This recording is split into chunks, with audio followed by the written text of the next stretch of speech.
আসুন আমরা শুনি যে মৃত্যু কেমন জিনিস এবং যখন মানুষের মৃত্যু হয়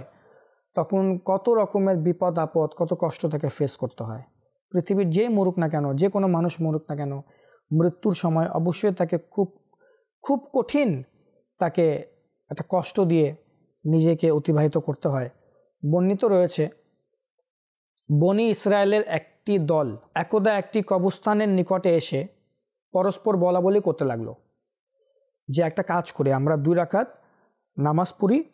2 রাকাত নামাজ পড়ে আমরা আল্লাহ তাআলার কাছে দোয়া করি যে হে আল্লাহ, এই কবরবাসীর মধ্যে থেকে যে কোনো একজনকে তুমি আমাদের সামনে জীবিত করে দাও, যাতে করে আমরা তার থেকে শুনতে পারি যে মৃত্যুর সময় মানুষের কত কষ্ট হয়। তো 2 রাকাত নফল নামাজ পড়ে তারা যখন আল্লাহ তাআলা দরবারে দোয়া করলো, তো আল্লাহ তাবারাকা ওয়া তাআলা তাদের দোয়া কবুল করে নিলেন এবং এটি বছরেই একজন মৃত ব্যক্তি কবর থেকে উঠে দাঁড়ালো এবং তাদের সম্মুখে আসলো এবং এসে বলতে লাগলো, তোমরা কি জানতে চাও? আমি 100 বছর পূর্বে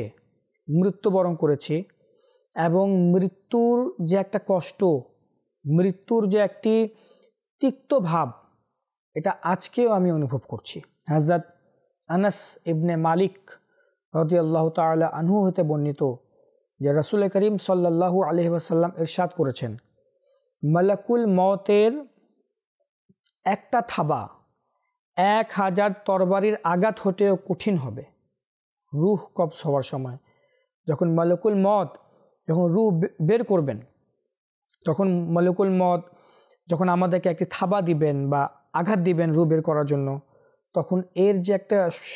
কষ্ট তা 1000 তরবারির আঘাত হইতেও কঠিন হবে। হযরত শাদ্দাদ বিন আউস রাহমাতুল্লাহি তাআলা আলাইহি হইতে বর্ণিত আছে, করাত দিয়ে চিরলে বা কাঁচি দিয়ে চামড়া ছিললে কিংবা কাউকে তপ্ত বা গরম পানির